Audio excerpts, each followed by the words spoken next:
예, 감사합니다. 이렇게 또 4일 동안 계속 여러분들 뵈니까 정드는 것 같아요. 이렇게 제가 벨링햄에서는 아직 사진 찍을 때 눈 깜빡했습니다. 죄송합니다. 예.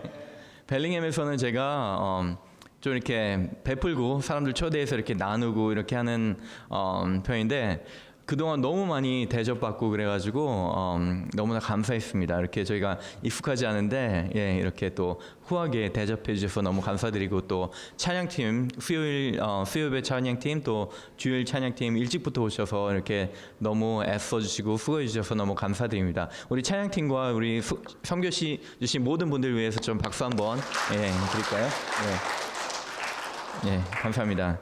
그래서 오늘 이제 어제 저희가 노아의 홍수 좀 복습 좀 하겠습니다. 약간 노아의 홍수가 1년 이상 지속된 전 지구적인 대홍수였음을 말씀드렸습니다. 그렇죠? 그리고 어제 우리가 전기, 기품의 샘이 터지고 그리고 하늘의 창이 열려서 그 물로 인해서 저탕류, 그래서 물이 창이란 때까지, 그리고 방주가 아라랏 산 맥입니다. Mountains of Ararat이라고 성경 말씀은 이야기하고 있습니다. 그래서 지금 터키에 있는 아라랏산은 사실 화산입니다. 그래서 그 아라랏산이 아닐 가능성도 있어요. 왜냐하면은 지명이 고대 성경이 기록될 때의 지명과 지금과 조금 다를 수가 있기 때문에 아라랏 산맥이라고 한 그 부분에 있어서 우리가 조금 다른 지역이지 않을까 이렇게 예측은 하고 있지만, 아무튼 아라랏 산맥에 걸려서 물이 감한 이 부분은 이제 홍수 후기라고 하고 이 홍수 후기에 대해서 우리가 좀 알아보도록 하겠습니다. 그래서 그 기품의 샘이 터져서 우리가 지층이 생기는 것, 이런 많은 흙들, 많은 돌들, 큰 돌들, 여기에 최우성 박사님 여기 계신데 이 집채만한 돌 밑에 이렇게 서 계셨어요. 예, 이것들이 어떻게 형성될 수 있었는지, 그리고 그 안에 가득 찬 죽어 있는 것들 뭐였죠? 화석. 예, 화석은 죽어서 화석이 되었다고 배웠나요? 아니면은 산채로 매몰된다고 산채로 급격한 매몰을 보여주는 것입니다. 그래서 진화론자들이 이게 진화의 증거이다 라고 하지만 우리는 하나님의 심판의 증거들을 이렇게 보고 있는 것입니다. 진화의 증거가 아닌 심판의 증거예요. 그렇죠? 우리가 굉장히 물고기 화석도 많이 보고 어제 굉장히 많이 보여드렸는데, 얘네들이 죽어서 서서히 죽어서 매몰되어서는 이렇게 형성될 수 없음을 저희가 보았습니다. 그런데 왜 사랑의 하나님이, 또 진화론자들이나 다른 안 믿는 분들이 이렇게 말씀하시는 분들이 많아요. 왜 이렇게 전 지구를 멸망하시고 이렇게 파괴시키셨나, 스스로 만드신 땅을, 이런 질문들을 우리도 갖고 뭐 안 믿는 사람도 갖고 그럴 수 있잖아요. 그렇죠? 그런데 성경은 온 땅이 하나님 앞에서 부패했고 포악함이 이 땅에 가득했다고 그랬습니다. 하나님 심판하실 때는 그 이유가 있는 거예요. 우리가 아이들을 혼낼 때도 정말로 어떤 조그만 잘못 이렇게 짓고 점점 그 도가 강해지면은 우리가 한번 야단치고 그러잖아요. 그렇죠? 그런 것처럼 하나님께서 심판하시는 이유는 심판 자체를 위한 것이 아닙니다. 그렇죠? 살리기 위함이에요. 우리가 옳은 곳으로 돌아오게 하시기 위해서. 하나님이 싫어하시는 죄악들이 그 땅에 가득했는데 정도가 있어요. 그 범죄 중에서도 우상숭배, 그리고 가나안 족속을 이렇게 멸하실 때도 그 우상숭배, 그 몰렉에게 드려지는 인신 공양, 그러니까 아이들을 제물로 바치는, 사탄에게 제물로 바치는, 우상에게 제물로 바치는 거 하나님 끔찍하게 싫어하셨어요. 그리고 창조 근간을 흔드는, 하나님이 만드신 창조 질서가 있는데 그 가장 근본이 되는 남자와 여자, 그것을 뒤흔드는 것, 요즘에 많이 나오고 있죠. 동성애 뭐 시장도 있고 동성애 주지사도 나오고, 그런 것들에 대해서 굉장히 둔감하고, 또 교회는 그것을 틀렸다고 얘기 안 하고 옳다고 이야기해버리고 오히려 뭐를 바꾸죠? 성경을 바꾸고, 그러는 것들이 굉장히 많이 나오고 있습니다. 그렇죠? 그런 자유주의적인 교단에서는 뭐라고 그러죠? 남녀 사이의 결혼이 아니라, 하나님께서 남녀 사이의 결혼이 아니라, 만드신 남녀 사이의 결혼이 아니라 two individual 간의 결합이다 라고 결혼의 정의를 바꿔버렸어요. 그렇죠? 얼마 전에 그런 일들이 있었는데, 그래서 그런 논리를 펴니다. 동성애자들도 사랑하라. 그렇죠. 동성애자들도 사랑하라. 그 예수님도 죄인을 사랑하셨다. 뭐 어떻게 보면 얼핏 들으면 사랑 정말 많고 이해심 많은 사람이라고 우리가 생각이 들어요. 근데 성경적인 사랑은 무조건적인 사랑이 아닙니다. 자, 고린도전서 같이 한번 읽어볼까요? 시작. 불의를 기뻐하지 아니하며 진리와 함께 기뻐하고. 고린도전서 13장이 무슨 절이죠? 사랑장. 13절 사랑에 대해서 우리에게 말씀하고 계실 때 불의를 기뻐하지 않는 것이 성경적인 사랑입니다. 동성애자들을 용납하고 그 행위가 옳다, 행위마저 옳다라고 이야기하는 것이 사랑이 아니라 틀린 것은 분명히 틀린 것이다, 옳지 않다, 그리고 그런 것들이 너희들에게 해로운 것이다, 창조 질서에 어긋나는 것이다 라고 말하는 것이 사랑이에요. 그렇죠? 그건 뭐 분명합니다. 제가 동성애에 대한 강의는 이번에 못했지만 우리가 성경에서 분명히 그것을 말하고 있음을 알 수 있습니다. 자, 그런데 보수교단에서 또 잘하고 있지만 주의할 점이 한 가지 있는 것 같아서 제가 또 말씀을 하나 골랐어요. 자, 음행하는 자나 우상 숭배하는 자나 간음하는 자나 탐색하는 자나 남색하는 자, 게이를 말하는 거죠. 도적이나 탐욕을 부리는 자나 술 취하는 자나 모욕하는 자와 속여 빼앗는 자들은 하나님의 나라를 유업으로 받지 못하리라. 맞습니다. 그 동성애가 잘못된 건 맞아요. 그들이 돌에 맞아서 죽을 정도로 이렇게 하나님의 창조 질서를 어긋나는, 맞지 않는 그런 행동을 하는 것은 맞지만 그들만의 죄가 아니라 나 역시 그리스도의 보혈이 없이 심판대에 선다면 영 죽을 죄인인 것은 또 확실합니다. 그래서 너희들이 회개해야 한다 해서 사실은 우리가 그리스도를 받아들이고 너희가 회개하지 않으면 나는 회개해서 그리스도의 보혈을 입었기 때문에 우리가 칭의가 된 것이지, 우리가 탐욕을 부리는 것, 술 취하는 것, 모욕하는 것, 거짓말하는 것, 솔직히 말씀드리면은 제가 성경 앞에 설 때마다 저는 나 같은 죄인 살리신 그리스도의 은혜에 감사하지 않을 수 없어요. 예수님이 십자가에 돌아가시지 않았다면 어땠을까? 어떻게 되었을까? 우리가 알고 지은 죄, 모르고 지은 죄, 너무나도 많은 죄를 짊어지고 있다는 것을, 그리고 그런 것들에 대해서 100% 성화되지 않았다는 것을 우리는 성경 말씀을 통해서 금방 알 수 있습니다.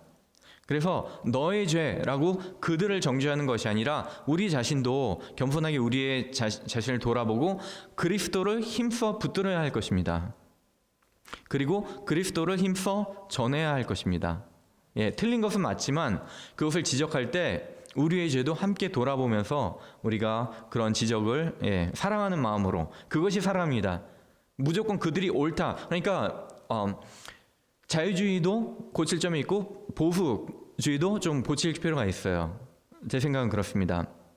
자, 그런데 제가 볼 때 이 창조과학 세미나를 하고 컨퍼런스 이렇게 하지만 이 교회는 사실 처음에 질문이 없는데 제가 왜 없을까 이렇게 생각이 들었어요. 따로 어떤 교회는 막 공룡에 대해서 자기가 믿고 있던 그런 생각들, 뭐 UFO, 뭐 외계인, 뭐 이런 질문들이 굉장히 많이 나와서 강의 1시간 하고 질문 대답 2시간 하고 막 이렇게 하는 경우도 많이 있었는데, 질문이 하나 없어서 이제 만나면서 교제를 하면서 말씀을 나눠보니까 다 성경을 너무 잘 믿고 계세요, 이미. 그래서 이런 분들에게는 사실 창조과학 필요 없다고 이제 사모님도 말씀하셨는데, 장로님 또 교과서에서 60년대에 이제 진화론이 많이 들어왔잖아요. 근데 그 이전에 중고등학교 나오신 분들은 진화론이 뭔지도 잘 몰라요.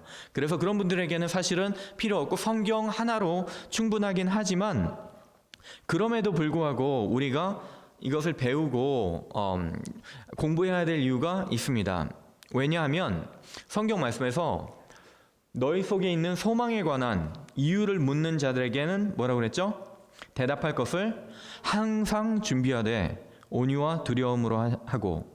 이미 우리가 확실한 믿음을 가지고 있는 것에 감사합니다. 목사님, 사모님 너무 좋고 훌륭하신 분들이세요.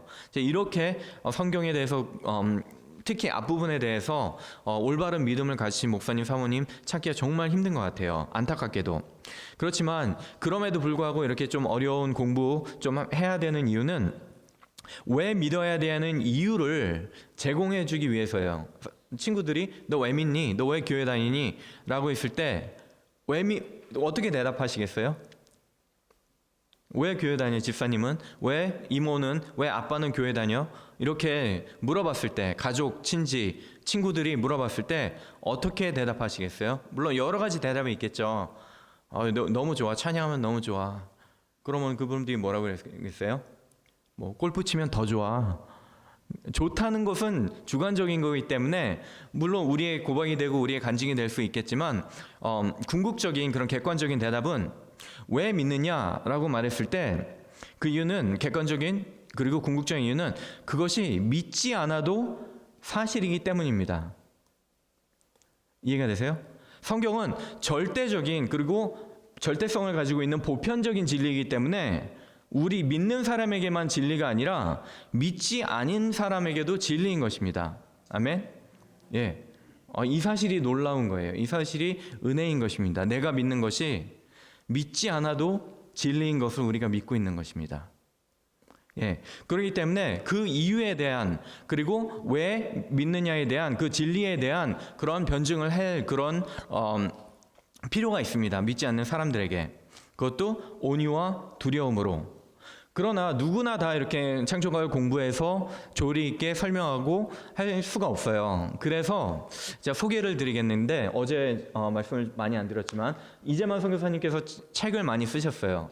노아의 홍수 콘서트, 제가 하는 강의가 다 여기서 나온 것입니다. 빙하시대 이야기, 우리가 다루지는 않았지만 노아의 홍수가 어떻게 빙하시대를 일으킬 수 있었는지, 그리고 창조주 하나님, 창세기 1장에 대한 모르시는 분들, 그런 소망에 관한 이유를 묻는 사람들에게 대답 잘 못하겠다 하시면은 이런 책들 사서 선물하시면 될 것 같아요. 예, 충분히 이해를 할 수 있을 것입니다. 자, 그런데 이제 교회 밖에는 그런데 교회 안에서 우리가 이런 분들이 많다고 그랬어요. 굉장히 보수적인 학자들께서 창세기 1장 제대로 못 믿겠다, 6일 창조 못 믿겠다. 그 이유는 현대과학, 지구가 수십억 년 되었다고 하는 현대과학과 배치되기 때문이다 라고 하는 사람들이 굉장히 많다고 말씀을 드렸는데, 그 이유는 과학에 대한 우리가 정의를 잘 몰라서 그래요, 사실은. 그래서 우리가 과학에 대한 이야기를 조금 하겠습니다. 자, 과학에는 현상과학 혹은 실험과학이라는 분야가 있어요. Operational Science. 저 같은 경우도 이제 과학을 전공을 했고 이제 치료학을 전공을 해서 과학자들이 실험하고 관찰하고 되풀이할 수 있는 것, 그거는 이제 과학적인 사실이기 때문에 우리가 그것을 부정하는 것이 아니에요. 기술의 진보를 이뤄내고 뭐 보잉 비행기도 띄우고 이런 과학들을 우리가 존중해야 되고, 또 과학이 존재하는 이유 자체가 하나님이 이 세상을 질서 있게 만드셨기 때문에 그런 법칙이 존재하는 것이고, 또 그것을 활용해서 우리가 이 세상에 적용하고 기술을 발전을 이루어낼 수 있는 것입니다. 여기에 대해서 말하는 것이 아니에요. 그런데 역사과학이라는 분야가 있어요. 역사과학은 우리가 화석도 얘기를 했지만 우리가 현재 화석을 가지고 있죠. 지금 가지고 있지만 화석이 생긴 것은 과거의 일이에요. 그래서 어떻게 그것이 발생했으며 어떻게 생겼는지 그것은 우리가 관찰할 수 없고 실험할 수 없고 되풀이할 수 없습니다. 이미 발생한 거예요. 이런 것들을 이제 역사과학이라고 하는데 완전히 다른 분야죠. 그렇기 때문에 세계관이 굉장히 중요하고 그것을 어떻게 관찰자가 어떻게 해석을 하느냐, 이것이 굉장히 중요한데, 자, 역사과학에 있어서 이제 forensic science라는 것 같아요. 이미 벌어진 일이에요. 자, 탐정이 와서 살인사건이 벌어졌는데 사람이 죽어 있어요. 그리고 시체가 있는데 가장 먼저 이 사람이 만나면은 누구를 만나면 가장 기쁠까요? 예. 탐정? 이 사람이 탐정이에요. 예, 누구를 만나면 좋을까요? 어떤 범인 그러시는 분 있는데 범인 잡으려고 지금 그러는데, 예, 물론 범인이지만 증인, 그렇죠? 이거를 본 사람이 있으면은 거기에서 단서를 우리가 찾아가지고 우리가 그 증인이 말하는 대로 알리바이를 이렇게 구성해 봐서 이 사람이 저쪽으로 도망가서 칼을 여기 놓고 이쪽으로 튀었습니다. 손에 피 묻고. 그래서 그대로 쫓아가 보면 맞으면은 그 사람이 이제 범인이 될 수 있는 거잖아요. 그렇죠? 그런 것처럼 역사과학에 있어서 증인 어떤 사람이 재판장이 그런 증인이 내가 봤습니다라고 증인이 나오면은 탐정이 또 그 증인이 나왔을 때 무조건 나는 너의 증언 신뢰할 수 없어. 너 이상한 것 같아. 저리 가. 이러는 탐정이 있어요? 봤다고 그러면은 일단 한번 들어봐야 될 거 아니에요. 그렇죠? 그리고 그것을 증거들과 맞춰봐서 맞는지 틀리는지 봐야 될 거 아니에요. 그렇죠? 증인을 채택하는 과정이 중요한데 우리 앞에 증인이 나왔습니다. 하나님이 과거에 계셨고 실제로 행하셨다고 말씀하셨기 때문에 그것이 좋던 싫던 우리 앞에 증인으로 나와 있는 것입니다. 그렇기 때문에 그것을 우리는 채택하느냐 아니면 채택하지 않고 스스로 깨달으려고 하느냐, 그것이 바로 이제 진화론과 창조론의 차이점이에요. 창조론, 우리 기독교인들은 성경 말씀을 실제 하나님의 증언으로 우리가 채택을 하고 그것을 바탕으로 과거 사건을 재구성해 보는 것입니다. 우리 잘 맞아 들어갔죠? 예, 지층, 화석 이런 것들이 굉장히 성경의 그런 역사적인 기록과 일치하는 것을 보는 것입니다. 그것을 우리가 사람들에게 보여주는 거예요. 자, 그런데 진화론을 믿은 사람들은 이거예요. 깨달아 알려고 하는 거예요. 스스로 하나님 없이. 근데 욥기에서 하나님이 이렇게 말씀하셨어요. 내가 땅에 기초를 놓을 때 내가 어디에 있었느냐? 깨달아 알았거든 말할지니라. 예, 하나님 말씀이 증인이라고 말씀하시는 것입니다. 내가 증인인데 네가 어떻게 홀로 스스로 깨달아 알 수 있겠느냐? 이렇게 말씀하시는 거예요. 자, 여러분들 성경 말씀을 역사적 사실에 대한 증인으로 채택하시겠습니까? 아멘. 예, 우리는 이거를 참된 증언으로 우리는 채택하는 것입니다. 그리고 이게 진리라는 것을 이제 보여드리겠습니다. 자, 노아 홍수 후기. 자, 전기에 대해서 우리가 말씀드렸고, 예, 후기에 대해서 이제 말씀드릴 것인데, 자, 전기에서 기품이 샘이 터졌죠. 여기에 터지는 모습, 그리고 쓰나미가 생기면서 이제 땅들이 다 토양 액화 현상이 일어나고 다 갈리고 이런 무슨 작용이죠? 퇴적 작용 말고 그 침식 작용이 막 일어나고 그러면서 지층이 막 생기겠죠. 그리고 그 안에 막 화석들이 있겠죠.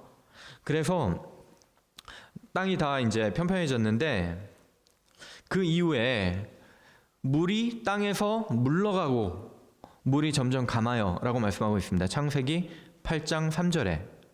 자, 물이 감해지려면, 자, 일단 지구가 지표면이 편편해졌어요. 산도 낮아지고 이제 바다 깊은 곳도 이제 편편해지고 일자로 펴면 바다에 있는 물이 얼마나 깊을까요? 여기 나와 있죠, 답이. 예, 2.6km. 예, 지구 전체를 2.6km, 2마일 정도 되는, 2마일 조금 안 되죠? 정도 되는 깊이로 다 덮을 수 있는 양의 물을 가지고 있어요. 우리 지구가 그렇게 물이 많습니다. 자, 그래서 천하의 높은 산이 다 잠겼다고 그랬잖아요, 그렇죠? 그래서 산들이 다 깎여가지고 낮아지고 이렇게 지층이 생기고 물로 다 덮였다면 물이 땅에서 물러갈 곳이 어디 있을까요? 땅에서 물러가고 없겠죠? 물이 땅에서 물러나고 묻이 드러나기 위해서는 이제 지각 변동이 있어야 됩니다. 그렇죠? 낮은 곳은 낮아지고 높은 곳은 높아지는 그런 현상들이 일어나야 돼요. 근데 노아의 홍수의 기간이 얼마였죠? 1년 하고 한 10일 정도? 예, 1년 남짓한 기간 동안 일어났었는데 이런 사건들이 격변적인 사건들이 1년 안에 일어나는 것입니다. 그럼 엄청난 그런 일들이 일어났겠죠.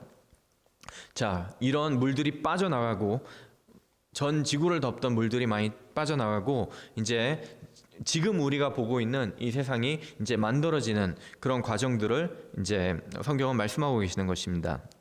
그래서 우리가 산들을 볼 때, 우리가 지표면을 볼 때, 자, 우리가 이해 안 되는 것들이 굉장히 많아요. 그 중에 하나가 여러 가지가 있는데 첫 번째로 말씀드릴 게 이제 산의 경사도입니다. 여러분 등산 좋아하시나요? 산에 올라갈 때 처음에는 쉽다 나중에 어려워지나요? 아니면 처음에 어렵다 나중에 쉬워지나요? 쉽다가 어려워지죠. 물론 체력이 빠져서 그런 것도 있겠지만 많은 경우에 산의 경사는 이런 그래프를 따릅니다. 이거를 뭐라 그러냐면은 지수함수. 여기서 처음 본 표정을 하시면 안 돼요. 이거 언젠가 한번 보신 건데, 예. 그리고 여기서 이렇게 지수함수 나오면은 깜빡 이렇게 조시는 분들도 계신데, 예, 여기서 뭐 숫자를 넣어서 수학 문제 하자는 게 아니라 지수함수가 뭐냐면은 공대 나오신 분들 다 알 거예요. 목사님 특히 잘 아실 거예요. 그렇죠? 모든 물리적인 그런 힘은 지수함수의 형태로 표현될 수 있습니다. 그렇죠? 에너지가 들어가는 것들. 예를 들면 볼링공을 굴리면 처음에 세게 가다가 천천히 줄어들죠. 마찰력 때문에 지수함수의 형태로 줄어듭니다. 예, 이 많은 것이 그래요. 그런데 산의 경사가 지수함수의 형태라는 것은 굉장히 과학자들이 미스테리로 알고 있고 교과서에도 잘 안 나와 있어요. 그런데 설명을 잘 못합니다. 왜냐하면 오랜 시간 동안 깎이고 하면은 지수함태 힘이 갑자기 한 번에 가해져서 이루어진 것이 아니라 이렇게 뭉툭하게 됩니다. 지수함수 형태가 아니라. 그런데 많은 산들이 지수함수 형태를 가지고 있어요. 그 얘기는 한 번에 엄청난 물리적인 힘이 가해졌고, 그리고 그 상태로 10년이 지나면 강산이 변하지 않습니다. 10년 이상 사신 분 알 거예요. 예, 몇백 년, 몇천 년 동안 거의 유지되어 왔다는 것을 이야기하는 것입니다. 그리고 두 번째는 강폭이에요. 우리가 여기에도 이제 골짜기가 많이 있잖아요. 그렇죠? 근데 문제는 강은, 자, 골짜기가 여기 있는데 골짜기는 뭐에 의해서 깎였을까요? 물에 의해 깎였겠죠? 그런데 물이 흐르는 것은, 지금 현재 물이 흐르는 곳은 여기에요. 개천, 실개천처럼. 근데 여기에 있는 모든 골짜기가 사실은 물에 의해서 깎였다는 그런 흔적들을 많이 가지고 있습니다. 근데 이런 것을 뭐라고 그러냐면은 이제 underfed river라고 이제 영어를 얘기를 하는데, 강폭이 너무 좁은 거예요. 그러니까 대부분의 골짜기와 강폭은 현재 강물이 흐르는 폭에 비해 너무 넓다. 이게 창조론자가 아니라 진화론자들이, 일반적인 학자들이 얘기하는 거예요. 이거는 사실이고 뭐 부정할 수 없는 사실입니다. 계산상으로는 원래 강폭을 만들기 위해서는 지금보다 20배에서 60배 많은 물이 필요하다. 그 많은 물이 다 어디 갔을까요? 자, 이게 참 미스테리예요. 과학학계에서. 강물을 보면은 다 골짜기보다 강물이 현저하게 작다는 것을 알 수가 있습니다. 참 미스테리죠? 물이 어디 갔을까? 과연 오랜 시간 동안 깎여서 이게 가능했을까? 아니면 엄청나게 많은 물이 한꺼번에 뚫고 지나간 다음에 강이 생겼을까? 이게 굉장히 힘든 일이에요. 근데 이것을 볼 수 있는 사건이 발생했을까요? 안 했을까요? 했어요. 어디서 있었을까요? 그랜드 캐니언 말고 우리가 살고 있는 워싱턴의 마운트 세인트 헬렌스. 예, 거기에서 우리가 지층도 알 수 있고 또 골짜기도 알 수 있고, 또 말씀은 제가 안 드렸지만 석탄이 만들어진 과정, 급격하게 만들어진 과정도 알 수가 있는데, 어떤 일이 있었냐면은 화산이 80년도에 폭발을 했습니다. 그렇죠? 그래서 지층이 만들어졌어요. 보셨죠, 어제?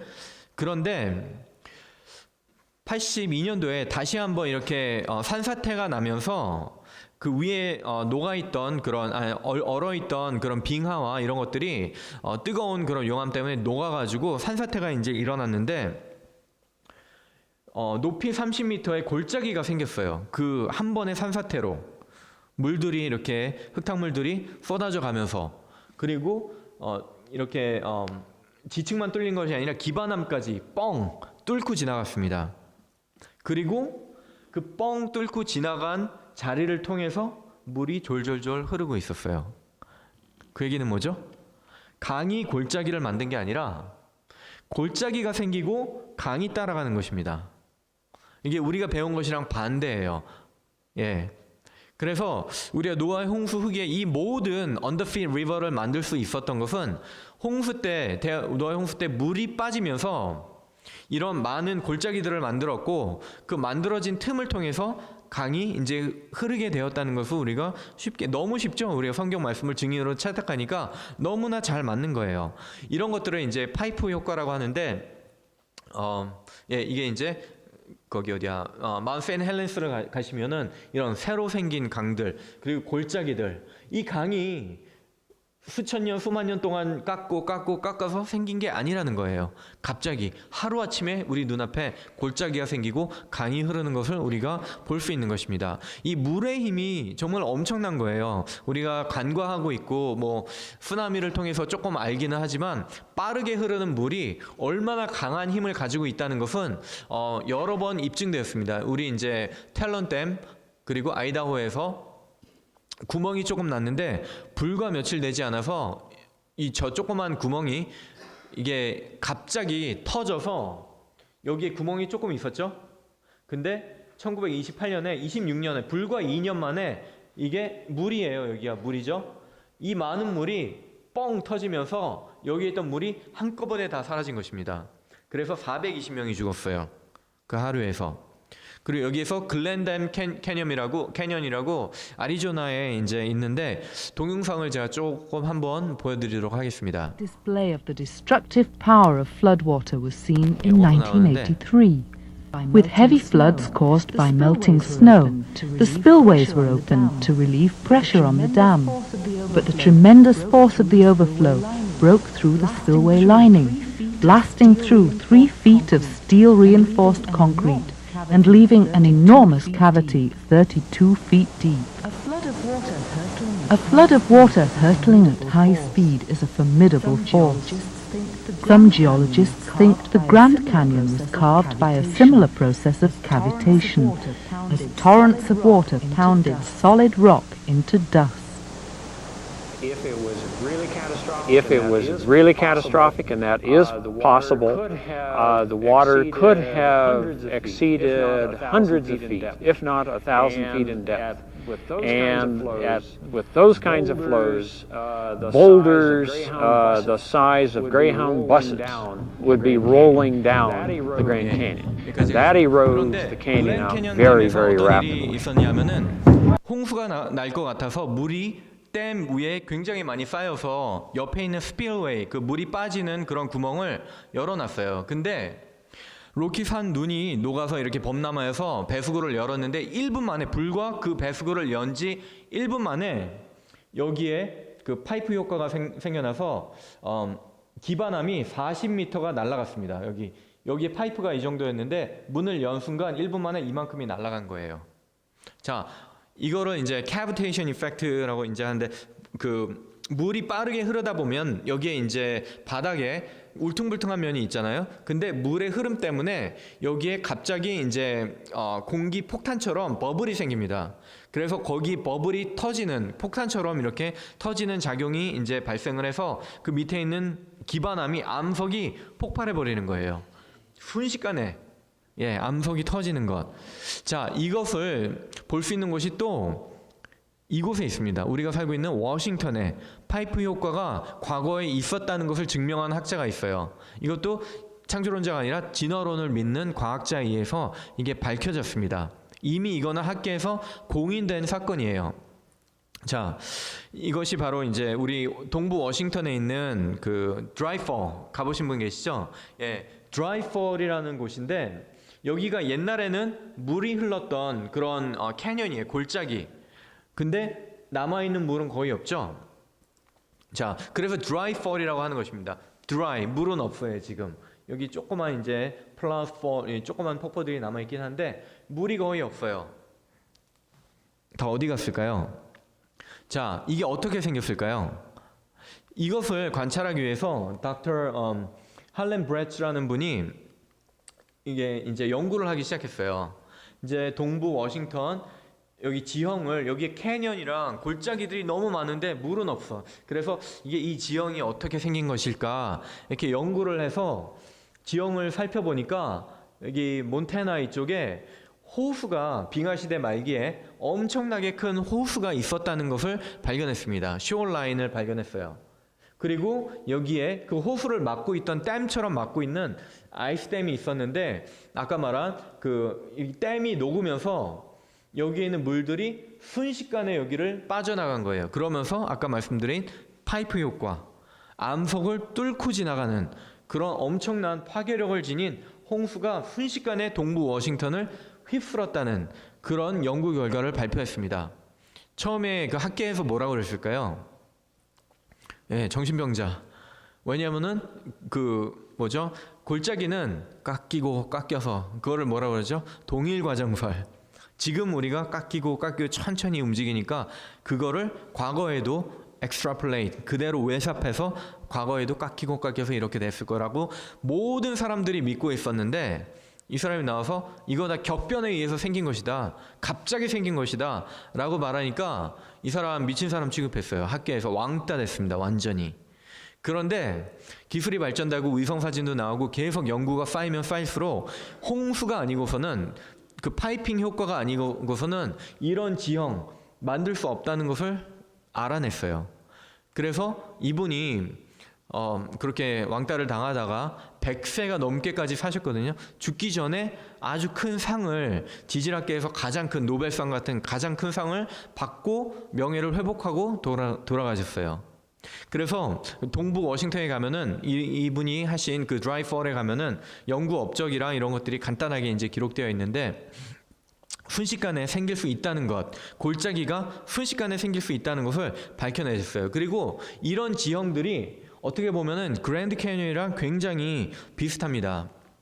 자, 동일한 것들을 우리 그랜드 캐니언에서 볼 수 있는데 그랜드 캐니언 상류에도 우리가 아이들 교과서에는 그랜드 캐니언이 천천히 콜로라도 강이 수백만 년 동안 깎이고 깎여서 만들어졌다고 이제 교과서에 써 있고 저희도 그렇게 배웠는데 사실은 그 위에 있는 호피 레이크, 캐니언랜드 레이크 이 두 레이크 호수가 범람을 하면서 갑자기 파이핑 이펙트 엄청나게 큰 계곡 서울에서 부산 거리의 계곡이라고 말씀드렸죠. 그 계곡이 만들어졌다는 것을 이제는 학계에서도 인정을 하고 있는 것입니다. 그 쇼라인이 다 나와요. 예, 그랜드 캐니언이 여기 보이시는 이 갈색 줄이 그랜드 캐니언인데 과거에 있었던 호수가 이렇게 큰 빙하 시대가 끝나고 육지에 남아있던 엄청난 그 5대호 정도보다 더 큰 그런 호수들이 남아있었던 것입니다. 그리고 지금은 없죠. 아리조나에. 그 물이 다 빠지면서 그랜드 캐니언을 형성했다는 것을 우리뿐 아니라 창조론자뿐만 아니라 진화론자들도 다 인정을 하고 있어요. 많은 학계에서. 근데 교과서에 업데이트가 안 돼 있어요. 아이들은 천천히 뭐라고 배우죠? 콜로라도 강이 수십억 년 동안, 수십만 년, 수백만 년 동안 이 계곡을 깎아서 이렇게 되었다라고 배우는 것입니다. 불가능한 것이에요. 사실은. 오히려 콜로라도 강 상류가 이 중류보다 고도가 낮아요. 물이 어떻게 낮은 곳에서 높은 곳으로 갔다가 다시 낮은 곳으로 내려올 수 있겠어요? 불가능한 것이죠. 갑작스러운 그런 파이핑 이펙트로 설명하면 굉장히 빠른 것입니다. 그래서 산의 경사, 언더핏 이런 파이핑 이펙트를 우리가 이해할 때 우리가 보는 이 지형들 아름답잖아요. 그렇죠? 아름다운 지형이지만 이게 하나님이 원래 창조하신 모습이 아니라는 것. 심판의 결과도 이렇게 아름다운데 심판 전에 그 땅은 최초에 만드셨던 그 땅은 얼마나 더 아름다웠을까요? 그렇죠? 우리가 본향을 그리워하는데 우리 본향은 그것보다 더 아름다울 본향, 우리가 보는 이 자연보다 훨씬 더 놀라운 기대하시기 바랍니다. 아멘. 그래서 우리 그랜드 캐니언 동쪽과 북쪽에 있던 두 개의 홍수가 넘치거나 격변적인 배수 과정으로 협곡이 형성되었다. 이거를 말한 사람들이 그랜드 캐니언 어소시에이션, 그랜드 캐니언을 연구하는 분들이 이렇게 많이 결론을 내리고 있어요. 이미. 우리 아이들 교과서에만 안 나올 뿐이지 학계에서는 많이 그렇게 이야기를 하고 있습니다. 자, 그렇다면 우리가 이거 배우잖아요. 지판들이 이동했다. 판지아라고 얘기를 하죠. 서서히. 근데 지금 움직이고 있나요? 안 움직이고 있나요? 지금 움직이고 있죠. 그거를 동일 과정설로 적용하면은 이게 붙어 있다가 지금 태평양이 생기려면 몇 억 년 걸릴까요? 수억 년 걸리겠죠. 그렇게 믿는 것이 이제 동일 과정설이고 기존의 이제 판구조론입니다. 그러나 우리가 많은 지판들이 존재하고 그것들이 지금 움직이고 있다는 사실에 부인하는 사람들은 아무도 없어요. 제 인터넷에 보니까 창조과학자들 공격하는 그런 페이지에서 창조과학자들은 그 판지아도 부인하고 대륙 이동설도 부인하는 그런 사람들이다. 부인하지 않습니다. 대륙 이동하는 거 누구나 다 관찰하고 실험하고 볼 수 있는 사실 부인하는 사람들은 아무도 없어요. 그러나 과거에 그것이 정말로 빠른 속도로 움직였느냐 아니면은 동일과정설처럼 천천히 움직였느냐 지금처럼 그거에 대한 해석이 다른 거예요. 자, 증인을 채택하면 하나님의 증거에 따르면 노아의 홍수의 대격변이 짧았기 때문에 하나님의 말씀에 기본한 근거한 이론을 낸다면 이것들이 천천히 몇 억 년, 몇십만 년 그럴 시간이 없잖아요. 그렇죠? 빠르게 이동할 수밖에 없었다는 것을 이제 기독교인들이 결론 내릴 수밖에 없는데 닥터 범가너라는 그런 분이 이런 연구를 많이 하셨어요. 그리고 이거는 범가너 이전에 닥터 고든이란 분은 창조론자가 아니에요. 네이처지에 발표하신 분인데 지판들이 과거에 훨씬 빠른 속도로 움직였다는 것은 그것을 받아들이지 않는 것은 증거 때문이 아니다. 무슨 말이에요? 증거 자체는 우리가 모르죠. 지금 천천히 움직이고 있지만 과거에도 천천히 움직였는지 아니면 과거에는 빨리 움직였는지 알 길이 없잖아요. 그런데 알 길이 있습니다. 제가 보여드릴게요. 자, 그것은 증거 때문이 아니라 동일과정적 신조 때문이다. 이분 참 거짓말 안 하시고 정직한 분이에요. 동일과정의 원리에 지배되어 있기 때문이다. 이거는 우리가 가지고 있는 진화론이라는 철학 체계 그 체계 안에 동일과정설이라는 철학 체계 안에 우리가 매여 있기 때문에 그것을 빠른 속도로 움직였다는 것을 인정하지 않을 뿐이다라고 말을 하고 있는 거예요. 그래서 닥터 범가드너라는 분이 굉장히 자랑스러운 창조과학자인데 이분이 네이처지와 사이언스지에 동시에 논문까지 게재하고 지금 대학 교수신데 굉장히 위대하신 분이에요. 제가 훌륭한 과학자신데 이분이 창조과학자시고 제가 말씀드린 ICR 미국 창조과학회 이렇게 교수시기도 하셨고 또 이재만 선교사님도 이분한테 직접 배우시고 지금 한국 조희천 형제라고 굉장히 젊은 형제가 이분 바로 밑에서 미시시피 주립대학에서 지금 박사학위 받고 있는 형제 창조과학자로 커가고 있는 형제도 있습니다. 그런데 이분이 대양저가 가속도를 받아서 멘틀의 이런 대류 이동으로 초당 수미터라는 가공할 속도로 매우 신속하게 이동할 수 있는 컴퓨터 시뮬레이션을 제공했어요. 그래서 열로 인해서 What happens 초당 is that 수미터 once the 1초에 그러니까 material, the ocean crust is actually ocean. several feet per second. 그러니까 이 해양저가 뜨거운 열곡이 생기면서 넓어지는 거예요. 얇아지고 넓어지는 거예요.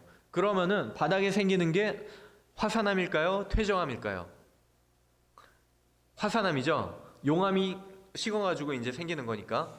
그 퇴적암은 육지에서 쌓여가지고 생기는 게 이제 물 밑에서 쌓여서 생기는 게 퇴적암이고 이제 화산암과 퇴적암은 금방 구분할 수 있는데 이제 바닥이 이제 열리는 것입니다. 그런데 굉장히 빨리 열릴 수 있는 그런 컴퓨터 모델을 이제 제시해 주신 거예요. 자, 지금 최근에도 굉장히 많이 연구가 돼 있는데 그렇다면 우리가 그런 빠른 모델을 적용한다면 이런 거죠. 히말라야 이거 인도판이랑 아시아 유라시아판이랑 충돌을 하게 되겠죠. 초당 수미터. 자, 이렇게 산맥이 형성되는 것입니다. 근데 이제 나중에 말씀드리겠고 이 산맥이 형성이 될 때 우리가 노아의 홍수 전기에 지층이 생겼죠. 그리고 후기에 이제 땅들이 움직이고 지판이 움직이면서 산맥이 생기는데 만약에 오랜 시간 동안 지층이 생겼다면 그게 딱딱해졌겠죠. 그렇지만 노아의 홍수 전기에 불과 몇 달 만에 지층이 생겼다면 그게 딱딱할까요? 딱딱하지 않을까요? 모르죠. 예, 이거는 지난번에 말씀드렸습니다. 첫날 말씀드렸어요. 자, 그래서 인도판이랑 아시아판이랑 해서 히말라야 가장 높은 세계의 지붕이라고 최근에 사고 생겼죠. 여기서 예, 산이 있기 때문에 거기 가시는 분들 이게 생겼는데 산이 이렇게 굉장히 높은 그런 산들이 생기고 또 태평양판과 남아메리카판이 이렇게 만나면서 무슨 산맥이죠 여기? 지리 시간에 배웠죠? 안데스 산맥. 여기 굉장히 대답도 잘하시고 또 맞는 대답 많이 하시는 우리 성도님들 많이 계신데 안데스 산맥이 이렇게 생겼는데 그 산맥을 살펴보면 지층이 이렇게 휘어 있어요. 지층이 지난번에도 말씀드렸지만 얇은 사암들이 이렇게 쌓여가지고 생긴 거예요. 그런데 힘이 좋아서 나 돌 한번 휘어보겠다 해보신 분 있나요? 예, 그 어리석죠? 예, 돌 휘는 사람 없어요. 암만 강한 힘을 가해도 돌은 부러지게 돼 있어요. 그런데 지금 많은 대학 연구소에서 돌이 어떻게 휠 수 있는지 연구하는 분들 많을까요? 안 많을까요? 예, 있죠. 많지는 않겠지만 있죠. 그리고 그 연구비는 저와 여러분이 내는 세금. 예, 저는 아까워요, 그게. 근데 암만 연구해봐도 압력과 온도를 조절해도 돌이 안 휘는 거예요. 언제나 그 연구 결과는 부러집니다. 그리고 압력을 가한다면 그 샌스톤, 그 사암의 입자들이 탄화되거나 이게 변화돼가지고 변성암이나 이런 것들로 변해야 되는데 이런 입자들이 그대로 모래 입자로 남아 있어요. 그리고 휘어 있습니다. 그런 경우가 한두 군데가 아니에요. 안데스 산맥만 그런 것도 아니고 전 세계의 거의 모든 산맥을 다 가보면 이런 협곡들이 부러지지 않고, 협곡이 아니라 지층들이 부러지지 않고 휘어 있는 것을 볼 수 있어요. 미국에서도 마찬가지예요. 그랜드 캐니언도 가보시면 이런 휜 지층을 볼 수 있습니다. 예, 여기에 있는 전체 그랜드 캐니언 전체 높이의 그런 퇴적층들이 한꺼번에 동쪽과 동쪽과 서쪽에 이렇게 한쪽이 올려졌는데 전 시퀀스 전체가 부러지지 않고 단층이 생기지 않고 휘었다는 것을 볼 수가 있어요. 자, 그리고 히말라야를 보면은 이게 거의 90도보다 작은 예각으로 이렇게 휘어 있는 경우가 굉장히 많아요. 그런데 학자들에게 이게 미스테리예요. 미스테리니까 연구하겠죠. 어떻게 이게 가능할까? 오랜 시간 걸렸는데 이게 어떻게 안 부러지고 이렇게 휘어 있을까? 그러니까 우리도 실험실에서 해보자. 그렇게 연구하는 것입니다. 그런데 성경을 믿으면 너무 쉬운 거예요. 그렇죠? 홍수 전기에 지층이 쌓였죠? 그리고 지판들이 움직이면서 아직 굳지 않은 그런 소프트한 부드러운 층들은 휠 수 있는 것입니다. 자, 어떤 물리적 실험을 하더라도 관찰된 습곡은 그 지층이 아직 굳기 이전의 상태에서만 형성 가능하다. 예, 그렇게 과학자들이 인정을 하고 있는 것입니다. 그리고 이 산꼭대기에 히말라야나 안데스나 어디를 가든지 해양 무척추 동물의 화석이 발견됩니다. 산꼭대기 히말라야에서 상어 이빨 이런 것들이 발견돼요. 안데스 산맥에서도 마찬가지예요. 조개, 화석, 이런 상어 이빨, 바다 생물들의 그런 화석들이 무수하게 발견되는 거예요.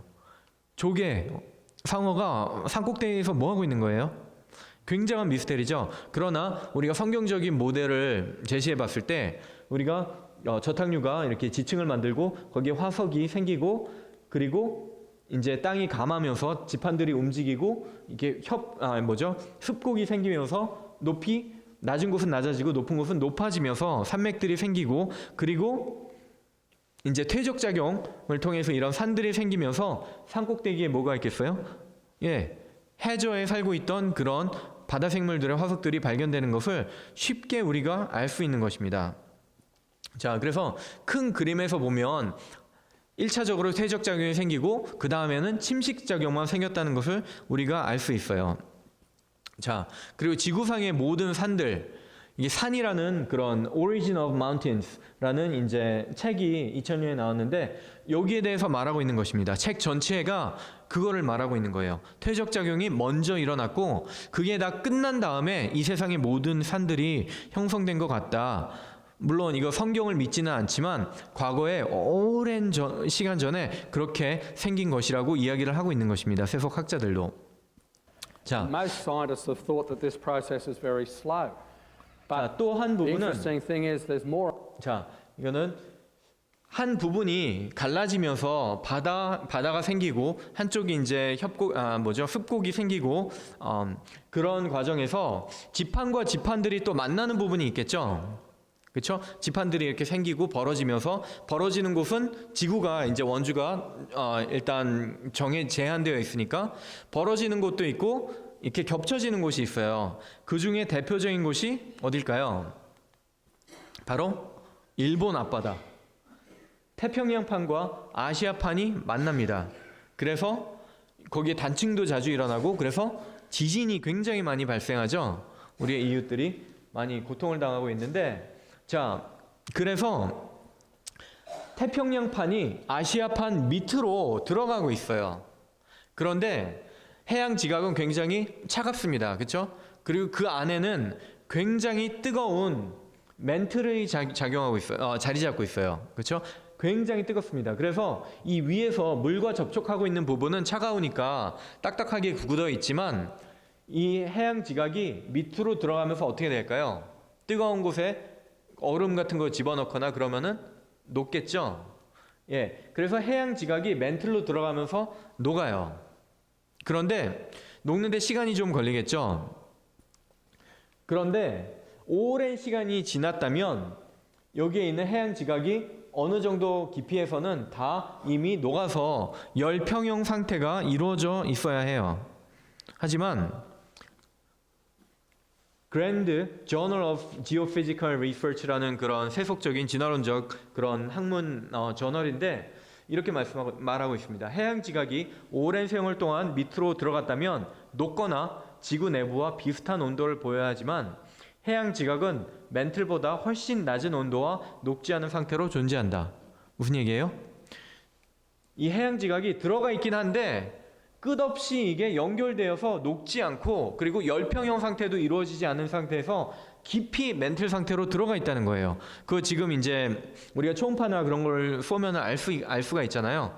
그런데 이게 천천히 들어갔다면, 이게 오래전에 들어갔다면 이게 반드시 녹아야 할 부분이 있는데 맞지 않는 것입니다. 녹지 않으려면 이게 들어가긴 들어갔는데 오래지 않은 과거에 불과 몇천 년 전에 들어갔다면 이 현상을 충분히 이해할 수 있는 것입니다. 그래서 노아의 홍수 후기도 사실은 굉장히 많이 쉬운 거예요. 자, 어려운 거 없죠?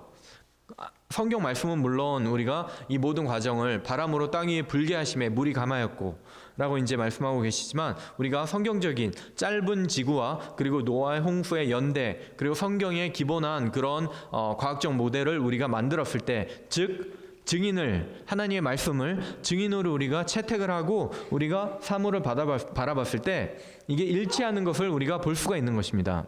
근데 과학자들이 이렇게 얘기를 해요. 우리는 자꾸 새로운 증거가 나오면 우리가 수정을 한다.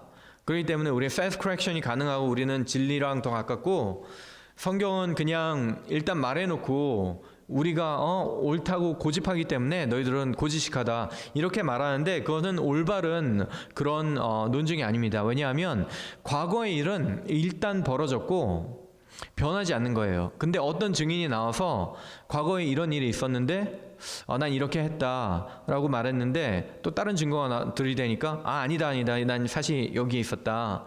또 다른 증거가 나오면 아니다 난 사실 이거 했다. 그런 증인의 말을 우리가 신뢰할 수 있겠어요?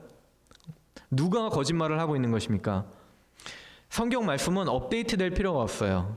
과거에 있었던 일, 그렇죠? 한 번도 수정된 적이 없어요. 그렇죠? 다른 종교와는 달리. 그리고 특히 가장 많이 수정되는 것이 뭐죠? 교과서. 이런 말씀 많이 들어봤죠? 이번에 발견된 화석으로 진화의 역사를 새로 다시 써야 되겠다. 맨날 허구한 날 계속 다시 쓰는 거예요. 그러나 한번 참된 증인으로 채택하면 그럴 필요가 없는 것입니다.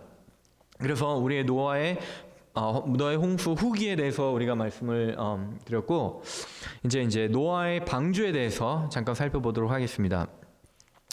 자, 방주는 이제 영어로는 ark, 이제 히브리어로는 테바라는 이런 단어가 쓰이는데, 자, 우리가 이런 그림 빨리 머릿속에서 버려야 된다고 말씀드렸습니다. 성경에는 이런 그림 나오지 않아요. 자, 고페르로 칸들을 막고 역청으로 안팎 한 규빗씩 창을 내고 문을 옆으로 내고 3층이라는 것을 우리가 성경 구절을 통해서 우리가 알 수 있습니다. 그리고 구체적으로 그 사이즈가 얼마인지 알려주세요, 우리에게.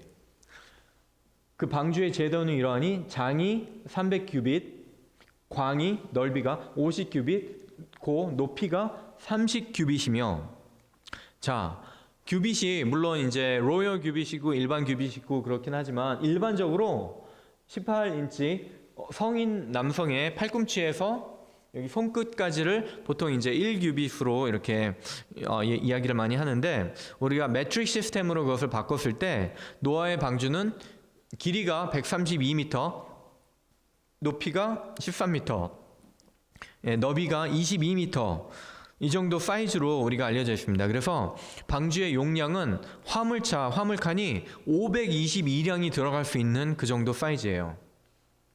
놀랍죠? 엄청나게 큰 나무배였습니다. 그러니까 차이를 아시겠죠? 우리가 동화에서 보는 노아의 방주랑 실제 노아의 방주 사이즈가 얼마나 다른지 알 수가 있는데 사실 노아의 방주가 얼마나 크냐면은 옛날에 만들어졌던 와이오밍이나 산타마리아 우리 누구죠? 콜럼버스가 타고 왔던 배 이런 것보다 훨씬 더 커요. 타이타닉보다는 작고 퀸 엘리자베스보다는 한 반 정도 되는 그런 사이즈인데 20세기가 될 때까지 현대인들은 이렇게 큰 나무배를 만들 수가 없었어요.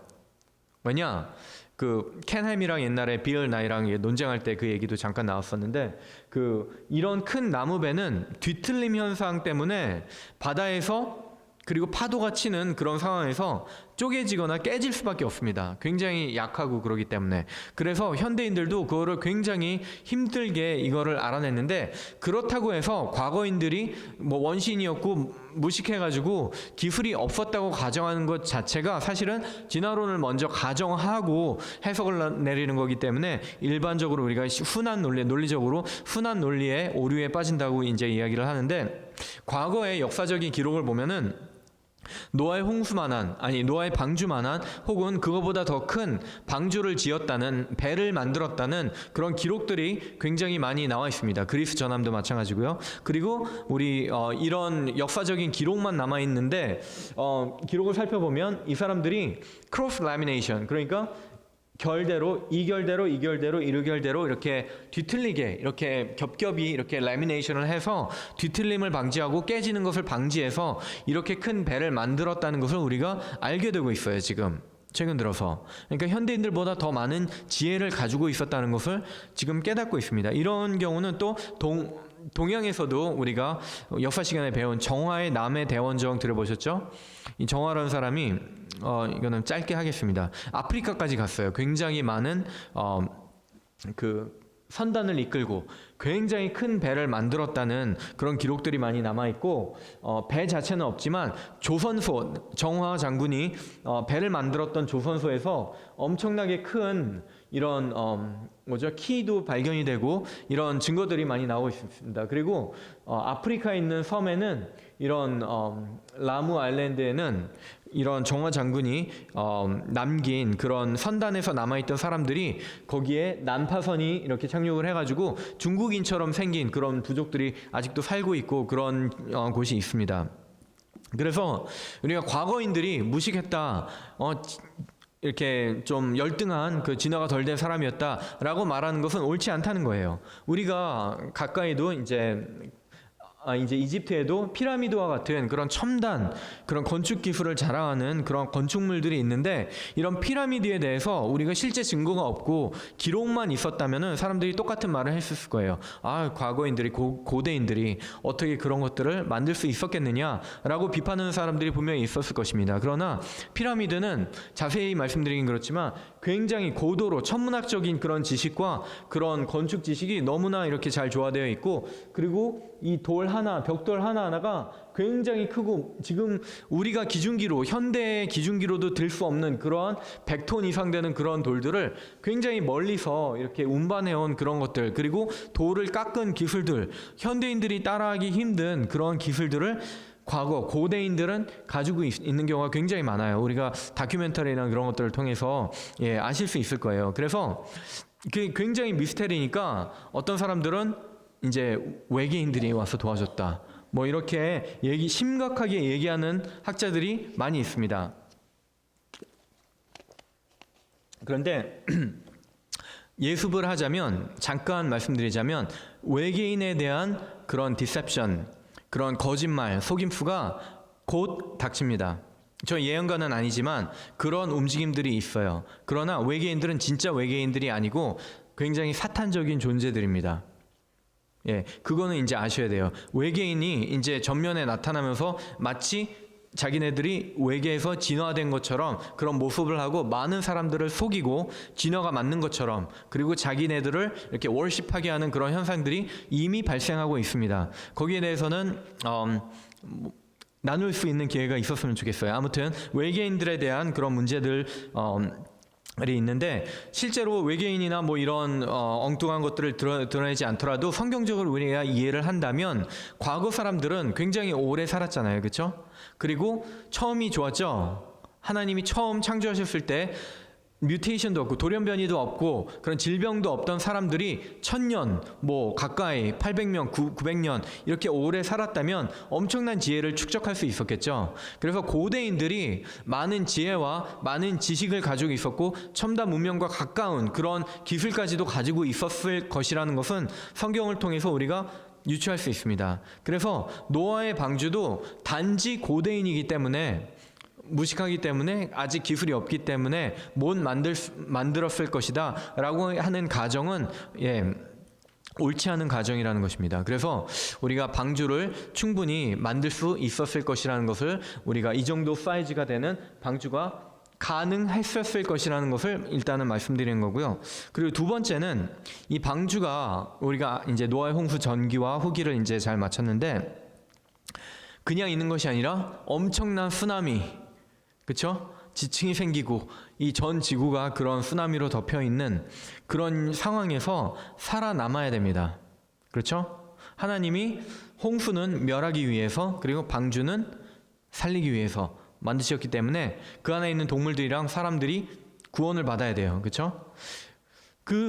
홍수를 견딜 수 있는 그런 여러 가지 파라미터, 뭐라 그러죠? 그런 파라미터가 있는데, 세 가지 파라미터가 있습니다. 구조 안정성, 스트렝스죠. 얼마나 강한지, 이게 하나의 그 요소고, 그 두 번째는 복원 안정성, 깨지지 않아서만도 안 돼요. 이게 파도가 쳐가지고 이렇게 기울었을 때 다시 평형을 이루려는 힘, 이것을 이제 복원 안정성이라고 합니다.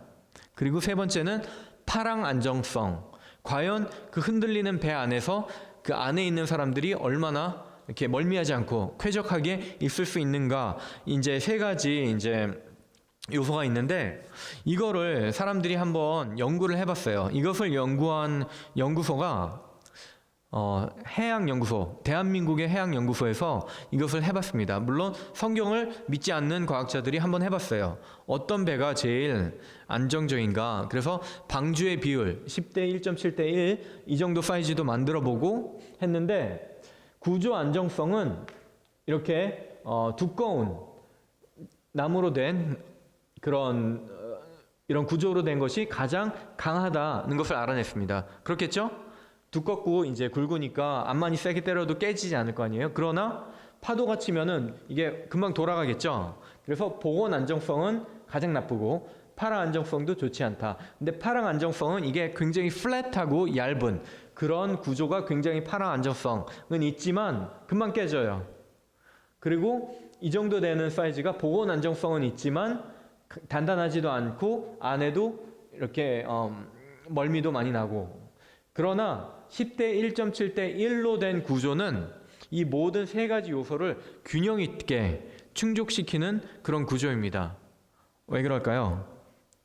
하나님이 직접 주셨기 때문에, 살리기 위해서 안정적인 디자인을 노아에게 직접 주신 겁니다. 인스트럭션을 주셨어요. 이렇게 만들려고. 10대 1.7대 1의 비율을 하나님께서 직접 주신 것입니다.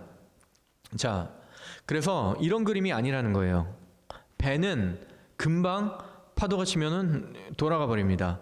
노아의 방주는 하나님께서 주신 규격대로, 하나님께서 말씀대로 주신 규격대로 만든 방주는 넘어지지 않아요. 그래서 어떤 분이 아이들을 이제 초대해 놓고 노아의 방주 실제 모형을 이렇게 만들었고 파도를 막 치게 해가지고 과연 이게 넘어가느냐 실험을 해봤어요. 근데 넘어가지 않았습니다. 이게 비디오가 아니라 이제 사진인데, 비디오도 보시면은 이게 넘어가지가 않습니다. 굉장히 힘들어요.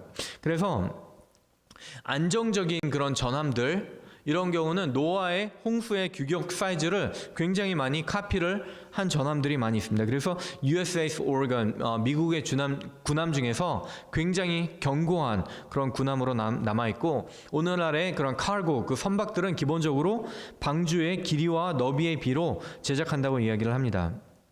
그래서 우리가 방주 안에서는 구명조끼를 입을 필요가 없어요. 왜냐하면 그 방주 자체가 하나님께서 구원을 하시기 위해서 이렇게 만드신 거기 때문에 그럴 필요가 없습니다. 그런데 여기에 보시면은 방주에 동물들이 타고 있잖아요. 방주의 크기와 그것을 어떻게 만들 수 있었겠는가와 이렇게 어떻게 이 방주가 홍수를 견딜 수 있는가에 대해서 우리가 좀 알아봤는데, 여기에 공룡들이 타고 있어요. 이게 또 큰 문제입니다. 우리 창조과학자들은 항상 공룡을 그려요. 그런데 어린 성경이나 이런 동화책이나 이런 데에서는 공룡을 그리지 않죠. 그렇죠? 잘 보시면은 그러지 않다는 것을 아실 수 있을 거예요. 자, 하나님께서 정결한 짐승은 7씩, 부정한 것은 암수 2씩, 공중에서도 암수 7씩 이렇게 모으라고 말씀하셨고, 혈육 있는 모든 생물 너는 각기 암수 1쌍씩, 그리고 새가 그 종류대로 기는 것이 모든 것이 종류대로 각기 2씩 뭐라고 그랬죠? 4개로 낳아오리니. 그래서 여러 가지 이제 공격이 있는데 그 여러 가지 의문이 많이 들어오는데, 공룡이 탔겠느냐? 첫 번째 그거고요. 그리고 두 번째는 동물들을 어떻게 모을 수 있었겠느냐 노아가. 리처드 더킨스라고 이제 대표적인 무신론자가 강의를 할 때 창조론자들 참 웃긴다. 캥거루 거기 오스트레일리아에 있는데 어떻게 깡충깡충 뛰어가지고 바다도 있는데 어떻게 노아 있는 데까지 와가지고 태울 수 있었겠느냐, 말도 안 되지. 그리고 남아메리카의 나무늘보 얼마나 느려요 걔네들. 세어라 내어라 오는데 굉장히 힘들겠죠. 그렇게 이야기를 하는데 그건 두 가지를 이제 노아가 거기 가서 픽업해 와야 되는데 얼마나 힘들겠느냐라고 비판을 하는데, 몇 가지 거기에 논리적인 맹점이 있습니다. 첫 번째는 성경을 안 읽은 거예요. 그렇죠? 지금의 그 대륙 이동은 노아의 홍수 이후의 모습이고, 노아가 동물을 이제 배에 태울 때에는 노아의 홍수가 아직 일어나기 이전입니다. 그렇죠? 그래서 대륙이 하나로 모여 있었겠죠. 첫 번째는. 그리고 두 번째는 노아가 그런 동물들을 태우러 다닌 게 아니에요. 뭐라고 그랬죠? 각기 2씩 4개로 낳아온다고 이야기를 했습니다. 하나님의 영원하신 그런 능력이 동물들 가운데 많이 들어있다는 것을 우리가 배웠는데, 그 중에서 하나가 이제 퍼시픽 글로버라는 그런 플로버라고 하는, 골든 플로버라고 하는 그 새가 있어요. 8언스 225g인데 새인데, 이 새가 어떤 일을 하냐면은 하와이에서 태어나서 알래스카에 가서 새끼를 낳고 새끼들이 여기로 돌아오는 그런 비행을 합니다. 몇 마일이냐면은 2000마일이에요. 비행기 타고 가면 몇 시간이면 가겠지만 새들이 날아가려면은 70시간 걸립니다. 이 작은 새가. 그래서 이게 새가 처음에 알래스카를 출발해서 막 날아가지고 이 작은 섬 도착하면은 몸무게가 50%가 빠져요. 열량을 그렇게 많이 소비를 해서. 우리가 만약에 150파운드 사람이 있으면 75파운드가 되는 거예요. 여행이 마치면. 그런데 방향을 조금이라도 잘못 틀면은 어디로 갈까요? 여기서 조금 헤매고 여기 헤매고 헤맬 시간 있을까요? 없을까요? 없어요. 한 번이라도 방향을 잘못 틀면 얘는 빠져 죽는 것입니다. 그런데 실수하는 새가 없어요. 놀라운 거죠? 이런 놀라운 하나님의 능력이 나타나 있는 것입니다. 그리고 우리가 여기에 이제 송어가 회귀하는 것들 참 신기하죠? 새끼를 낳아서 알에서 까서 바다로 갔는데 그 자리로 다시 돌아오는 거예요. 이거를 규명하기가 굉장히 힘이 듭니다. 그리고 황제 나비, monarch butterfly라고 하는 애들인데, 얘네도 겨울을 여기 멕시코에 있는 어떤 산에서 다 모여서 지내요. 그리고 봄이 되면 미국으로 날아옵니다. 그리고 얘네들이 새끼를 낳아요. 여름에 새끼들이 자라서 여기로 가요, 북쪽으로. 그리고 겨울이 되면은 이 새끼들이 어디로 오느냐? 나비가 날아서 여기로 와요. 자, 자기 아버지가, 할아버지가 태어났던 곳으로 돌아옵니다. 이렇게 모든 미국 전역에 퍼져 있던 이런 새들이 한 곳에 모이게 되는 것입니다. 근데 이것을 설명할 수가 없어요. 왜냐하면 얘네들은 할아버지랑 이야기한 적도 없고 뭐 인스트럭션을 받은 것도 없는데 얘네들이 뇌 용량이 너무너무 작고 조그만데도 불구하고 금방 그 자리를 찾아서 오는 것입니다. 멕시코 만을 건너서 이렇게 나무에 모여서 오는 거예요. 이런 능력의 하나님을 우리가 섬기고 있는 것입니다. 예. 그런데 이런 능력이 계신 하나님이 동물들 모아서 방주에 태우는 거 어렵겠어요?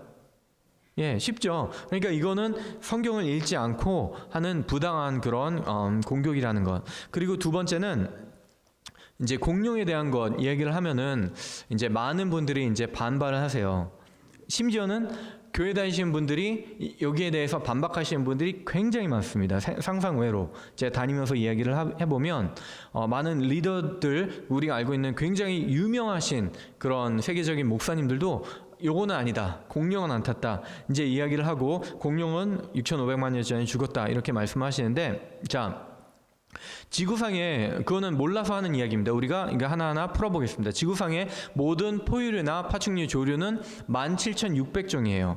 그리고 이 모든 동물들이 타지 못했다라고 가정한 몇백만 종이 있다, 몇억 종이 있다라고 이야기하는 것은 고기, 박테리아, 뭐 이런 곤충 다 포함을 하는 것입니다. 그런데 하나님이 방주에 태우라고 하신 것은 지면에서 코로 숨쉬는, 그리고 새들, 그러니까 포유류, 파충류, 조류 혹은 양서류까지 뭐 이 정도 태우면 되는 것입니다. 그래서 방주의 사이즈는 굉장히 크다는 것, 양을 12만 5천 마리 이상 태울 수 있다는 것을 우리가 이미 알고 있고, 그리고 방주의 목적은 그 씨를 지면에 유전케 하는 것입니다. 그렇기 때문에 아주 큰 공룡이나 이런 것들이 필요한 것이 아니라 작은 공룡이 있으면 돼요. 왜냐하면 공룡은 파충류이기 때문에 파충류는 죽을 때까지 자라는 그런 성질을 가지고 있습니다. 그래서 우리가 씨를 보존하려면 뭐 100살짜리 공룡이 필요한 것이 아니라 젊은 공룡이 필요하겠죠. 그래서 평생 자라는 공룡이라면 젊은 공룡은 굉장히 작은 사이즈였다는 것을 우리가 알 수 있는 것입니다. 그리고 두 번째 우리가 또 이야기하고 싶은 것은 변이와 진화라는 것이 있습니다. 무슨 얘기나, 이 과학자들이 말하고 있는 종과 성경이 말하는 종류는 굉장히 많은 차이가 있어요. 자, 개가, 이거는 나중에 설명드리겠습니다. 개가 공통 조상이 있는데 많은 종류의 그런 개를 낳을 수 있는 것을 우리가 알 수 있습니다. 말도 마찬가지예요. 그래서 닭도 마찬가지예요. 그래서 이 닭들은 옛날에 조상 닭이 많은 유전 정보를 가지고 있기 때문에 이렇게 다양한 닭의 종류들이 생길 수 있는 것입니다. 그래서 노아가 이 모든 닭들, 모든 말들, 모든 개들을 다 태워야 되는 것이 아니라 그 공통조상, 유전 정보를 많이 가지고 있던 그 최초의 닭의 그 종류를 태우면 되는 것이에요. 그렇죠?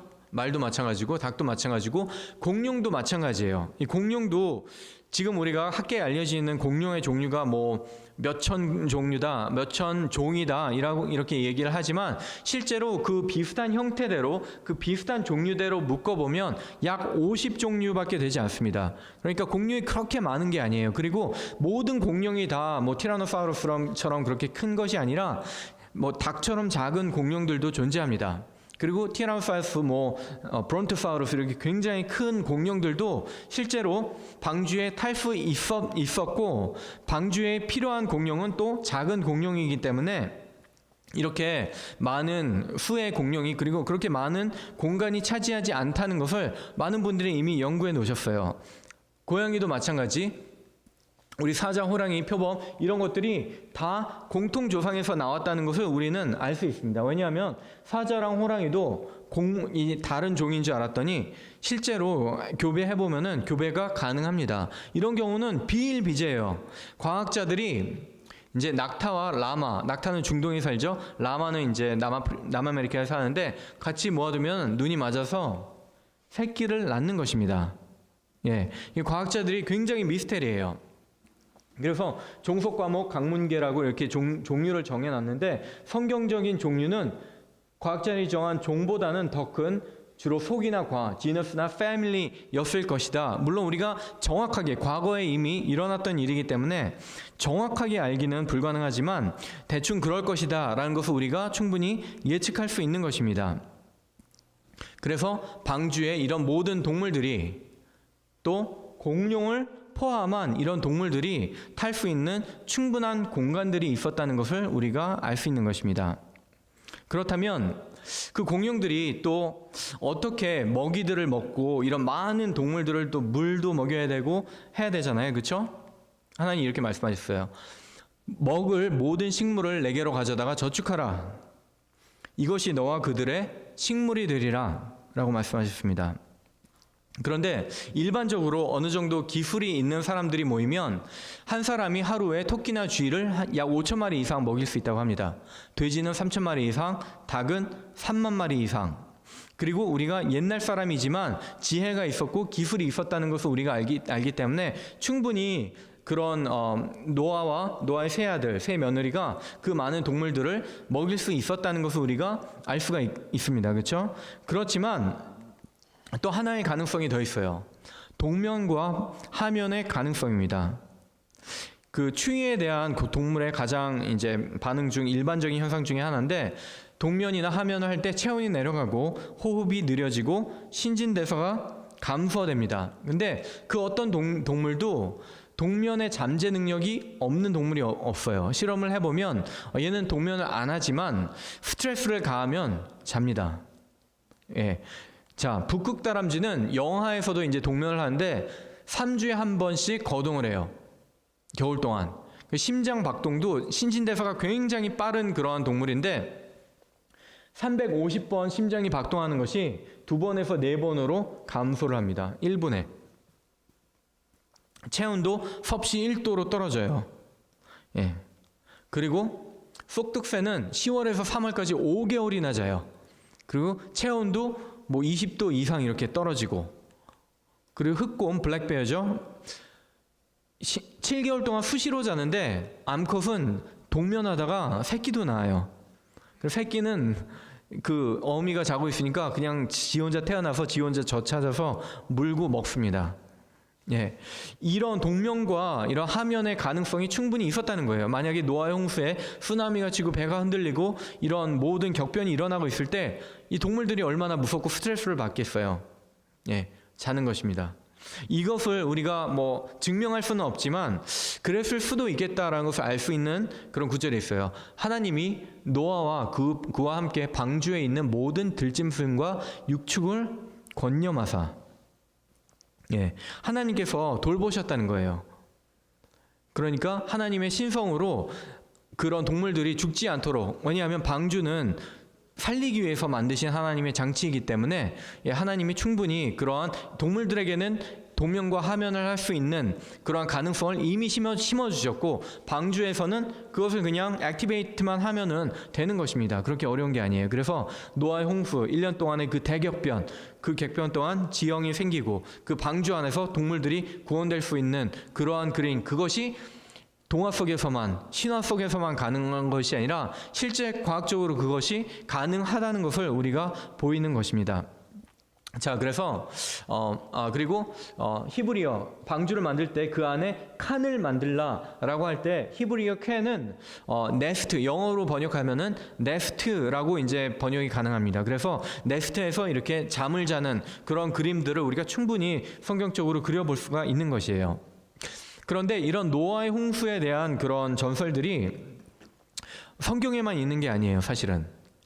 예, 북미나 남미, 태평양, 바벨론, 그리스, 인도 어느 그 곳에 가든지 노아의 홍수와 비슷한 그런 홍수 전설이 많이 있습니다. 그런데 세속적인 학자들은 그래서 노아의 홍수도 그 중에 하나일 것이다 라고 이제 이야기를 하는데 실제로 뭐 320개 이상 이렇게 발견이 됩니다. 그런데 하와이 가면은 이런 배가 뭐 지프로 만들어져 있고 나무로, 중국은 뭐 나무로 만들어져 있고, 그런데 규격이나 이런 것들이 도저히 전 지구적인 대홍수를 버틸 수 있을 만한 그런 노아의 홍수와 같은 그런 규격이 없어요. 자, 이거를 또 연구해 보신 분이 있는데 바벨론의 그런 신화 길가메시 서사시는 노아의 홍수랑 굉장히 많이 흡사합니다. 그런데 중동에서 떠나면 떠날수록 하와이, 미국, 이런 인도 오면 올수록 여기에 세 가지 일치하는 점이 뭐냐면 방주가 준비되었고 물로 전 지구가 심판되었고 구원받은 사람들이 있다는 이야기는 맞는데 뭐 까마귀가 날아갔고 뭐 서바이버 사람들이 월십했고 예배드렸고 이런 것들은 빠진 것들이 굉장히 많아요. 우리가 이것을 성경적으로 이해해 보면 바벨탑에서 사람들이 노아의 홍수가 일어난 지 얼마 몇백 년 지나지 않았을 때 바벨탑을 지었을 때 그 사람들은 다 알고 있었겠죠. 우리 조상들이 이런 일이 있었다. 하나님을 섬기자. 뭐 이런 지식이 있었겠지만 바쁘기 때문에 또 하나님을 거역하다가 언어가 찢겨져서 민족들끼리 나누어져서 가면서 이야기를 전한 거예요. 그런데 바쁘다 보니까 잊어버리고 또 흥미진진한 내용으로 바뀌고 또 보다 자기네들 환경에 현실적인 내용으로 바뀌다 보니까 이게 퇴색된 것입니다. 실제 이야기로부터. 그런 것을 우리가 충분히 알 수 있는 것이에요. 그래서 우리가 아이들에게 성경 이야기를 재미있게 하는 건 좋아요.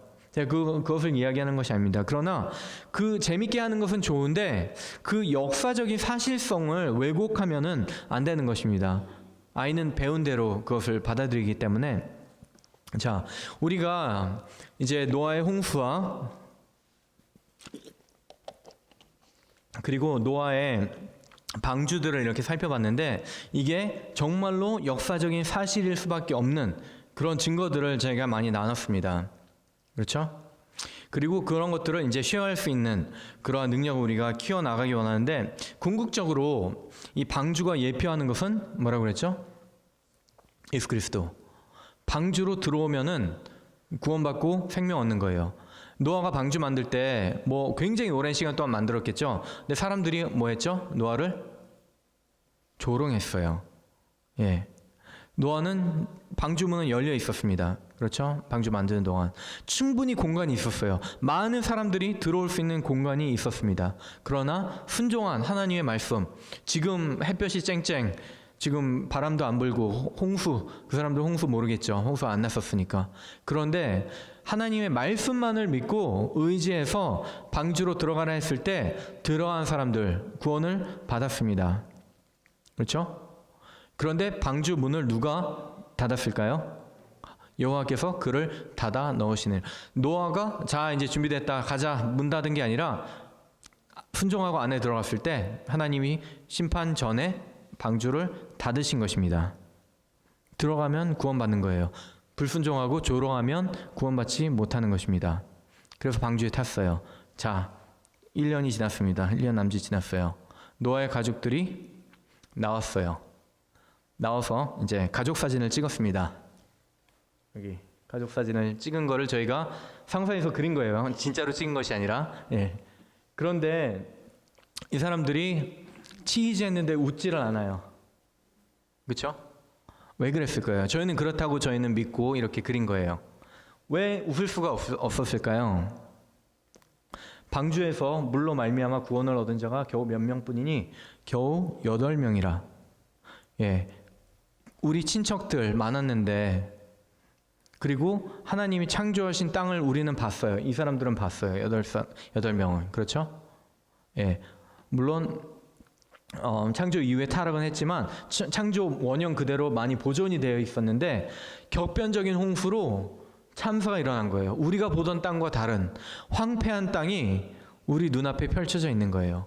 그리고 우리가 알던 사람들 다 죽었어요. 우리만 살았어요. 왜? 죄 때문에.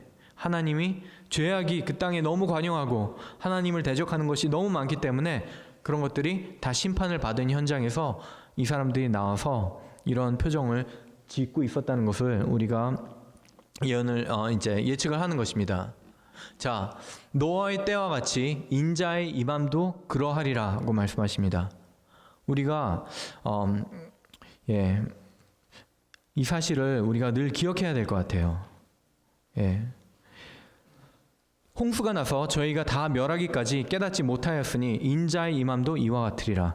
그 사람들이 깨닫지 못해서 망한 것입니다. 깨닫지 못해서 그 사람들이 심판받는 거예요. 하나님이 정말 창조주이시고 하나님을 대적했을 때 심판받을 수밖에 없는 존재라는 것을 그들은 받아들이지 않은 것이에요. 예, 지금도 마찬가지입니다. 그런데 예수님이 임하실 때도 노아의 때와 비슷한 현상이 일어난다고 말씀하시는 거예요. 노아가 조롱을 받았던 것처럼 하나님의 말씀에 순종하고 따르는 사람들을 조롱하는 그런 세상이 될 거라고 말씀하시는 것입니다. 이미 일어나고 있죠. 그리스도인들 얼마나 많은 조롱을 받고 있습니까? 그런데 은혜를 받은 사람, 노아는 여호와께 은혜를 입은 것입니다. 예.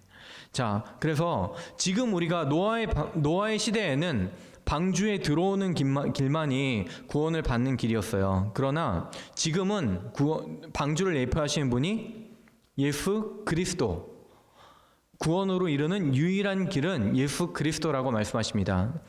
자, 같이 한번 우리 읽어볼까요? 나는 길이요 진리요 생명이니 나로 말미암지 않고는 아버지께로 올 자가 없느니라. 예. 그 길에 들어서셨습니까? 아멘. 또 같이 읽겠습니다. 시작. 내가 문이니 누구든지 나로 말미암아 들어가면 구원을 얻고 또는 들어가며 나오며 꼴을 얻으리라. 예, 예수님이 자신을 길이요 또 문이요, 문이라고 말씀하셨어요. 그 문에, 방주의 문에, 구원의 방주의 문에 들어오셨습니까? 아멘. 아멘 하신 분들 다 구원 얻으신 줄 믿습니다. 네. 자, 교회를 다니는 것이 구원을 보장하는 것이 아니에요. 교회 안에 있는 것이 구원을 보장하는 것이 아닙니다. 오직 성경 말씀을 믿고 그리고 성경이 증거하시는 그리스도를 구주로 영접하는 것이 바로 구원에 이르는 유일한 길입니다. 예, 그래서 우리가 이제 강의를 모두 마치겠는데 우리가 같이 좀 기도를 했으면 좋겠어요. 예, 노아의 홍수 그리고 우리가 교회가 지금 당한 현실 이런 것들을 많이 이야기하고 제가 두서없이 좀 말씀을 드렸는데 지금 우리가 구원을 받았지만 구원의 문에 아직 들어오지 않은 그런 사람들을 생각하면서 우리가 잠시 한 2, 3분 정도 우리 주변에 있는 사람들 아직 구원받지 못한 나의 형제, 자매 혹은 자녀들 있을지 모르겠어요. 같이 우리 눈을 감고 같이 생각하면서 그리고 우리가 받은 구원을 아직 받지 않은 것처럼 우리가 잡으려 달려간다고 사도 바울은 말씀했습니다. 우리가 구원을 다 이룬 것이 아니에요. 우리가 실족하지 않도록 우리 자신을 위해서 우리가 늘 성경 말씀으로 인정하고 그리스도를 구주로 영접하되 늘 십자가를 우리가 지고 우리가 구주를 따를 수 있도록 우리 자신을 위해서 다 같이 우리가 중보 기도하고 제가 마치는 기도하겠습니다.